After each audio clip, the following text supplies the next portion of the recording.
ও দয়ার নবী গো, আপনি শিক্ষার ব্যাপারে কি বলছেন বলেন। আল্লাহর নবী বলছেন, তালাবুল ইলমি ফারিজাতুন আলা কুল্লি মুসলিমিন। পৃথিবীর বুকে যতজন কালেমা তোমরা পড়েছো, মুসলমান হয়ে গেছো, আল্লাহকে আল্লাহ বলে মেনে নিয়েছো, আমাকে আখেরি পয়গম্বর বলে মেনে নিয়েছো, দ্বীনকে ইসলাম বলে মেনে নিয়েছো, তোমাদের জন্যে আমি বিশ্ব নবী ইলমে শিখাকে ফরজ করে দিলাম। ফরজ, যা নফল নয়, সুন্নত নয়, ফরজ।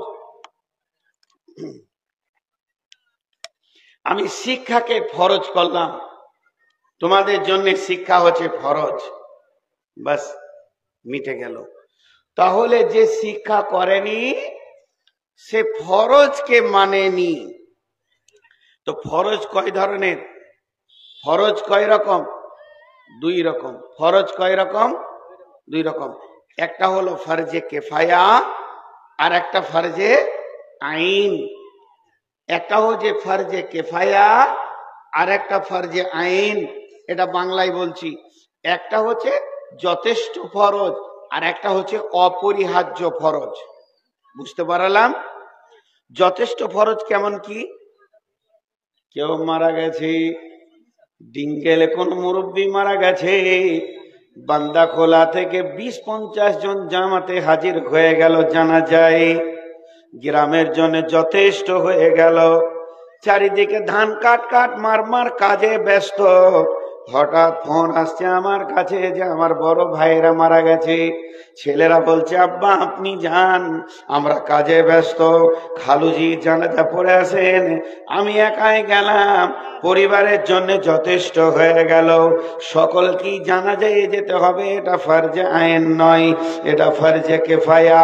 1 জন 2 জন 10 জন 20 জন লাশটা দাফন করার মতো হলেই হয়ে যাবে। কিন্তু জোহরের আজান হলে ছেলেরা যদি বলে, আব্বা আমরা কাজে ব্যস্ত, নামাজটা আপনি পড়ে আসেন, চলবে না। যতগুলো বালেগা আছে এবং যারা মুসলমান কালেমা পড়েছে, প্রত্যেককেই জোহরের নামাজ পড়তেই হবে। এটাকে ফরজে আইন বলে। ফরজে আইন মানে অপরিহার্য ফরজ। অতএব এখানে কাউকে তুমি যাও আমার জন্য হয়ে যাবে চলবে না, তবে জানাজাই চলবি। নদিয়ার লোককে একটা কথা জিজ্ঞেস করছি, সবাই একবার আল্লাহর হস্তে মুখটা খুলবেন। আপনাদের দিকে জানাজাতে বেশি গুরুত্ব দিয়ে নামাজিরা যায়, বেনামাজিরা যায়, না ফরজ নামাজে যায়? বেশি যায়। হ্যাঁ, বসে বসে বিড়ি খেয়েছে, জোহরের নামাজ হচ্ছে অসুবিধা নেই, যে জানাজায় ধরে নিলে ওগুলোকে মেরে বের করে দেবেন, নাইলে ও মুর্দা আবার নেকি পাবে না, ঘুরিয়ে ভেজাল হবে, দোয়া কবুল হবে না। এগুলো বদমাস। তো যাই হোক, ওটা আমার বিষয় নয়। তাহলে শিক্ষাটা কি? কোন ফরজ? শিক্ষাটা কি ফরজে আইন, অপরিহার্য ফরজ, না ফরজে কেফায়া? 2-4 জন হলেই হবে। জি ভাই, অপরিহার্য ফরজ। তাহলে সবাইকে মৌলবি হতে হতো। শিক্ষা হলো ফরজে আইন, আবার ফরজে কেফায়া। শিক্ষা হচ্ছে ফরজে আইন, আবার ফরজে কেফায়া। ফরজে কেফায়া কি? এলাকাতে গ্রামে 2 জন 5 জন আলিম হলেই হয়ে যাবে, সবাইকে পাস করে সে সিত্তা পরে মৌলানা হতে হবে। এটা ফরজে আইন নয়, এটা ফরজে কেফায়া।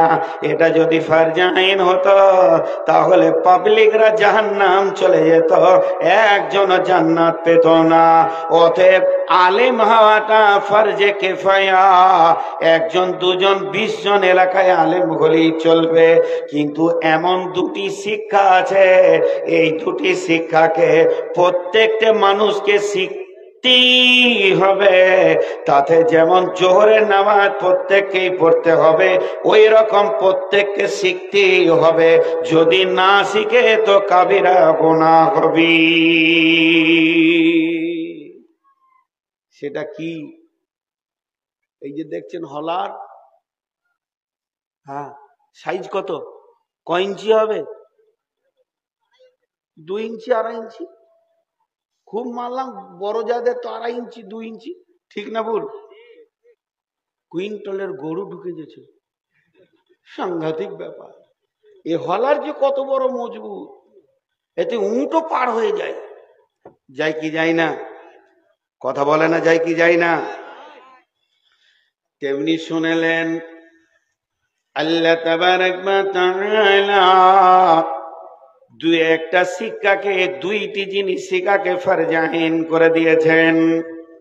আম্মা জান আয়েশা বলেন, ইয়া রাসূলুল্লাহ, ইয়া হাবিবাল্লাহ, দয়ার নবী, আপনি আমাকে পাক হওয়া শিখিয়ে দেন, আমি কেমন করে পাক হব? বিশ্ব নবী বলেন, আয়েশা রে, তোমাকে পাক হতে গেলে শিখতে হবে কি, প্রথমে তুমি রুজিকে পাক করো। কাপড় চোপড় যদি ময়লা হয়, না পাক হয়ে যায়, সাবান দিয়ে ধুলে পাক হয়ে যাবে। কিন্তু রুজিতে যদি হারাম ঢুকে যায় রে আয়েশা, তাহলে কি হবে? তার থেকে মাংস হবে, রক্ত হবে, হাড় হবে। এটা পৃথিবীর সাবান দিয়ে যদি সমুদ্রের পানিতেও তুমি ডুবো, আর তুমি পাক হবে না। এটা তখনই পাক হবে, সোনাকে যেমন খাদ বের করার জন্য আগুনে অ্যাসিডে দেওয়া হয়, যতক্ষণ পর্যন্ত জাহান্নামের আগুনে তোমাকে না দেওয়া হবে, অতক্ষণ পর্যন্ত তোমার দেহ পাক হবে না।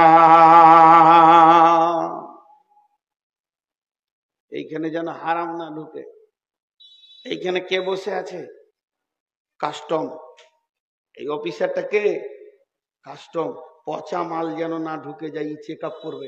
যদি কেকটা পচা হয়, সঙ্গে সঙ্গে বলবে খাস না, পেটে গোলমাল হবে। এই জন্য আল্লাহ কাস্টম বসিয়ে রেখেছে, আছে না? ঢুকতে দিচ্ছে না। তেমনি আমার নবী বলছেন, 1 নম্বর তোমার শিখা ফরজ, এই জায়গায় যেন হারাম না ঢুকে যায়। তার মানে কোন লোক যদি মনে করে আমি গরুর ব্যবসা করব, কেউ মনে করছে আমি ছাগলের ব্যবসা করব, কেউ মনে করছে আমি কাপড়ের ব্যবসা করব, কেউ মনে করছে আমি প্লাস্টিকের ব্যবসা করব, কেউ নিয়ত করেছে মুদিখানা দোকান করব, কেউ নিয়ত করেছে আমি ওষুধের দোকান করব, কেউ নিয়ত করেছে আমি চাষ করে খাবো, কেউ নিয়ত করেছে আমি লিভার খেটে খাবো। ওই বিষয়ে যতগুলো রসুলের হাদিস আছে তুমি আগে জানবে, তারপরে সেই ইনকামে নামবে, নচেত তোমার পেটে হারাম চলে যাবে। এটা হলো ফরজাইন, প্রত্যেকটি মুসলমানকে শিখতে হবে। নাম্বার 2, প্রতিদিন আল্লাহর হুকুম কটা আমার কাছে আসছে? সপ্তাহে একটা জুমা, প্রতিদিন 5 ওয়াক্তের নামাজ, মাসে বছরে একটা মাস রোজা। আল্লাহর হুকুমগুলো কেমন করে আমার কাছে আসছে, আর আল্লাহর নবী ওই হুকুমটা কিভাবে পুরা করে দিয়েছিলেন, কিভাবে সমাধান করেছিলেন, আল্লাহর হুকুমটাকে আল্লাহকে কিভাবে জমা দিয়েছিলেন, প্রত্যেকটি মুসলমানকে জানতে হবে।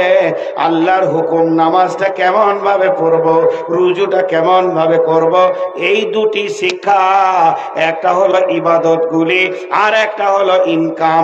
এই 2টি শিক্ষা করা ফরজ, শুধু ফরজ নয়, ফরজে আইন।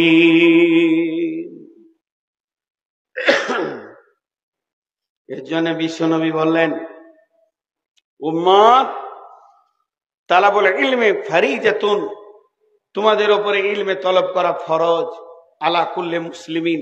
এই 2টা ফরজ অবশ্যই শিখতে হবে। জি, শিক্ষাকে রাসূলুল্লাহ সাল্লাল্লাহু আলাইহি ওয়াসাল্লাম কত গুরুত্ব দিয়েছিলেন। জঙ্গে বদর, মদিনা থেকে 130 কিলো দূর জঙ্গে বদর। বদরের ময়দানে ইসলামের প্রথম যুদ্ধ, 313 জন সাহাবী, প্রতিপক্ষ বেঈমানদের 1000। লড়াই যখন শুরু হলো, 13 জন জান্নাতি হয়ে গেল, শহীদ হয়ে আজও তারা বদরের প্রান্তে শুয়ে আছে। এবার থাকলো 300 জন। এই 300 জন ওই 1000-এর ভিতরে 70 জনকে কেটে আপনার কিনা কুয়াতে ভরে দিলেন, 70 জনকে কেটে কুয়াতে ভরে দিলেন, আর 70 জনকে দড়ি দিয়ে বেঁধে তাদেরকে গরুর মতো ডাকাতে ডাকাতে মদিনা মুনাওয়ারাতে নিয়ে এলেন এবং মসজিদে নববীর খাম্বাতে তাদেরকে বেঁধে দিলেন। 140টা চলে গেল, এখন 860 খানা ভাগা পালাইলো কাফের মুশরিক। দেখেন আল্লাহ রসুল শিক্ষাকে কত গুরুত্ব দিয়েছেন। ওরা বাঁধা আছে এইভাবে, হাতকে বুকের সঙ্গে হাতকে পেছনে দিয়ে মসজিদে থাম্বাতে বেঁধে রেখেছে মুজরিমদেরকে। 70 জন বাঁধা আছে। হজরের সময় আল্লাহ রসুল আসছেন, তোদের দিকে তাকিয়ে চোখের পানি এলো। কেন? একই থাম্বাতে বাঁধা আছে রসুলের নিজের জামাই আর রসুলের নিজের চাচা আব্বাস, আর বাঁধা আছে রসুলের নিজের জামাই। তো 2 জন বাঁধা আছে। তো ওইটা দেখে আল্লাহ রসুলের চোখের পানি এলো, আরো সবাইকে দেখে পানি এলো। হজরের নামাজ পড়ালেন বিশ্বনবী। নামাজের পর বলছেন, রে আমার সাহাবীরা, এই যে মুজরিমগুলো এসেছে এরা দিন পায়নি, দিন এখনো বুঝেনি, এদের আক্কেল বিবেক কম, দিনের বিরুদ্ধে লড়াই করতে এসে বাঁধা পড়ে গেছে। এদেরকে যেভাবে বেঁধে রাখা হয়েছে এদের উঠা বসা করার মতো কোনো ক্ষমতা নাই। তো যদি একবার বাঁধনটা ঢিলা করা হতো তো মানুষগুলো বসতো, পাগুলো ফুলে গেছে, সারা রাত বাঁধা আছে। সাহাবীদের মধ্যে কেউ বলেন, রাসূলুল্লাহ আপনার মন গেলে ছেড়ে দেন, অসুবিধা কি আছে? বলে না, ইসলামে কোন রকম একচ্ছত্র নাই, মাসোয়ারা করে কাজ করতে হবে, আলোচনা করে। বাঁধনগুলো একটু ঢিলা করা হলো, বসে গেল সবাই। এরপরে বিশ্বনবী বসলেন, সাহাবীদেরকে নিয়ে এদের কি করা যায় বলো, এই লোকগুলো কি করা যায়, এদের শাস্তি কি দেয়া যায়? এক একজন এক এক রকম বলছেন। হযরত উমরকে বললেন, নবীজি উমর রে, তোমার মতটা তুমি বলো। হযরত উমর বললেন, ইয়া রাসূলুল্লাহ, ইয়া হাবিবাল্লাহ, আমি উমরের মত প্রত্যেকটি সাহাবীকে একটা করে তলোয়ার দেন, আর নিজের নিজের আত্মীয় বাঁধা আছে, কারো মামা, কারো চাচা, কারো ভাই, কারো ফুপা, কারো খালু, নিজের নিজের আত্মীয়র গর্দনকে কেটে মাটিতে ফেলে দেয়। এখানে কোনো কনসিডার নাই। এটা উমরের মত হয়ে গেল। এরপরে নবী বলছেন, আবু বকর তোমার মত কি? আবু বকর নরমপন্থী মানুষ। আবু বকর বললেন, ইয়া রাসূলুল্লাহ, ইয়া হাবিবাল্লাহ, এদেরকে শারীরিক নির্যাতন না করে অর্থের উপরে চাপ সৃষ্টি করা হোক, তাতে ডবল লাভ হবে। একদিকে তো অর্থের চাপে পড়ে যাবে, ওদের অর্থখানিক ক্ষয় হবে, আমাদের বাইতুল মালে খানিক মাল জমে যাবে, পরবর্তী জিহাদের জন্য আমাদের অস্ত্র শস্ত্র হবে। বিশ্বনবী ফয়সালা দিলেন, রে আবু বকর, তুমি যেটা বলেছো ওটাই হবে। ওদেরকে ঘোষণা করে দাও, বন্দীদেরকে বলে দাও, তোমাদের যার যার আত্মীয় আছে খবর পাঠিয়ে দাও, তারা যেন অর্থ জমা দিয়ে নিজের নিজের বন্দীকে ছাড়িয়ে নিয়ে যায়। সেদিন বিশ্বনবী অনেক কেঁদেছিলেন, হিচকি মেরে মেরে মেরে মেরে কেঁদেছিলেন। কারণ বিশ্বনবীর কাছে একটা গলার হার আসলো। ওই হারটা কার? আম্মাজান খাদিজার। খাদিজার হারটা তার মেয়ে জাইনাবকে দিয়েছিলেন। আর ওখানে জাইনাবের স্বামী বন্দী রয়েছে, যে বেঈমান ঈমান আনেনি, পরবর্তীকালে তালাক হয়ে গেল রসুলের বেটি, ওই জাইনাবকে ওই ওর স্বামী বন্দী হয়েছে। সেই গলার হারটা বেটি দিয়ে দিল, বাইতুল মালে জমা করে দিল। আল্লাহর নবী গলার হারটা নিয়ে হিচকি মেরে মেরে কাঁদছিলেন, আর খাদিজার কথা মনে পড়ে গেছিল। সাহাবীরা কান্না দেখে বলেছিলেন, ইয়া রাসূলুল্লাহ, হারটা বাইতুল মালে জমা দিতে হবে না, ওটা আপনাকে দিয়ে দেওয়া হলো, আপনি নিজের কাছে রেখে নেন। আল্লাহর নবী বাইতুল মালে এমনি করে ছুড়ে দিলেন, না আমি মাল নিতে পারি না, এরপরে সেই মাল জমা হতে লাগলো। এক এক বন্দি চলে গেল, চলে গেল, চলে গেল, চলে গেল। মুষ্টিমে 8-10টা থেকে গেল, 5-7টা 10টা থেকে গেল। তারা এত গরিব, তাদের আত্মীয়রা এত গরিব, মাস মাস দিন দিন সপ্তাহ সপ্তাহ খেতে পাই না। তাদের কাপড়ে পরনের কাপড় ভালো নাই, গায়ে তেল নাই, অভাবের দুনিয়া। বিশ্বনবী তাদের কাছে গিয়ে বললেন, ও বন্দিগণ, তোমরা বলো তোমাদের কোনো অর্থ সম্পদ আছে কিনা? বলে না, নাই। তাহলে কাজ করো, তোমাদেরকে কি তোমরা লেখাপড়া জানা? বলে জানি, আমরা অন্তত অক্ষর জানি, লিখতে জানি, পড়তে জানি। আল্লাহর নবী বললেন, আমার সাহাবীদের ভিতরে যারা নিরক্ষর আছে এদেরকে তোমরা স্বাক্ষর করে দাও, এদেরকে লেখাপড়া শিখিয়ে দাও, তোমাদেরকেও আজাদ করে দিব। তার মানে বিশ্ব নবী শিক্ষাকে কত গুরুত্ব দিয়েছে, যে বন্দীকে শিক্ষার বিনিময়ে রেহাই দিয়ে দিয়েছে।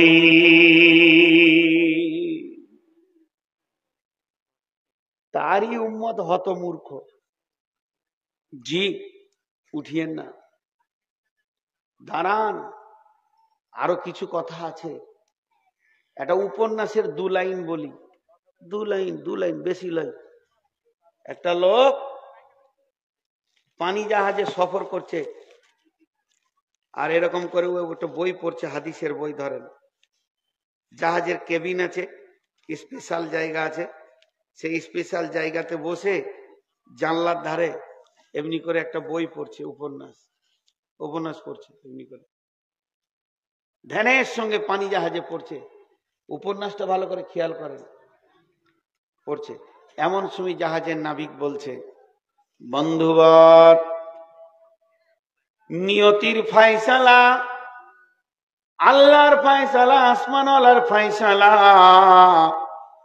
জাহাজের নিচের 3টি তলা ভেঙে তছরুপাত হয়ে গেছে, জাহাজ ধীরে ধীরে পানিতে ডুবতে রয়েছে। মাত্র কয়েক মিনিটের ভিতরে সম্পূর্ণ জাহাজটা পানির নিচে চলে যাবে, যেমন টাইটানিক চলে গেল। এই ঘোষণাটা যখনই মাইকে করে দিয়েছে জাহাজের বক্সে, তখন কি করবে যাত্রীরা? হাসবে, ভাই হাসবে। লাফালাফি, দড়াদড়ি, ছুটাছুটি শুরু করে দিয়েছে। আর ও তখন এমনি করে বই পড়ছে, ধ্যানের সঙ্গে পড়ছে, শুনেছে। এমন সময় একটা যাত্রী এসে বলছে, হতভাগারে, আর পড়বি কত? তাড়াতাড়ি বই বন্ধ কর, এখন তুই মরবি, আর পরে তোর লাভ কি? এ ব্যক্তি উত্তর দিচ্ছে, বন্ধু, তোর লাফিয়েও যা হবে, আমার বসে থেকেও তাই হবে, মরি তো যাব, তো 2 লাইন পড়েলি। এর নাম শিক্ষা। শিক্ষার কত গুরুত্ব! শিক্ষার কোনো বয়স নাই। শিক্ষার শুরু হয়েছে কোথায়? না আলামে আরওয়াতে। বিশ্ব নবীকে শুরু করেছেন গারে হিরাতে। শিক্ষার শেষ কোথায়? বিশ্বনবী বলছেন, যখন কোন মানুষ আপাপ করছে, মুমূর্ষু অবস্থায় রয়েছে, আজরাইল দেখে নিয়েছে, চোখের তারা উল্টে গেছে, তারপরও তার পাশে কালেমার তালকিন দাও।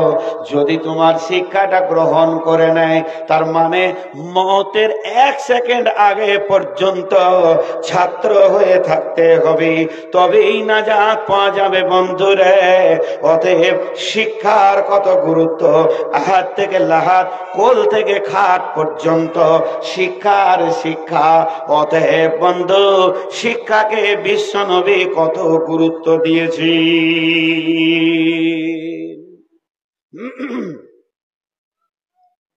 আমাদেরও শিক্ষাকে গুরুত্ব আছে। এখন এই যুগের মানুষ যত শিক্ষাকে গুরুত্ব দেয়, তত এর পূর্বে 2-10 বছর আগে ছিল না, খালি মিশন আর মিশন।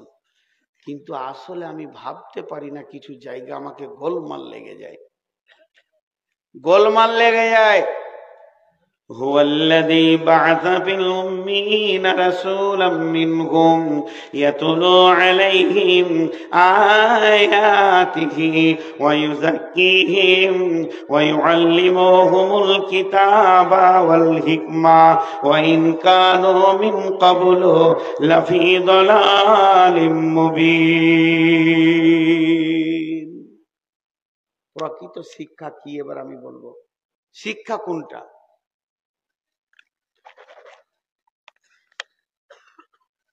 এখন আপনাদেরকে আমি একটা কথা জিজ্ঞেস করি, শিক্ষা ভালো না খারাপ? এতগুলি লোক উত্তর দিলেন না। শিক্ষা ভালো না খারাপ? আর একটু জোরে সাউন্ডটা নিতে চাইছি। শিক্ষা ভালো না খারাপ? এতক্ষণ আল্লাহ, রসুল এবং দার্শনিক দিয়ে বলে দিলাম শিক্ষা ভালো। এবার আমি শিক্ষার বিরুদ্ধে চলে গেলাম। শিক্ষা হলো খারাপ।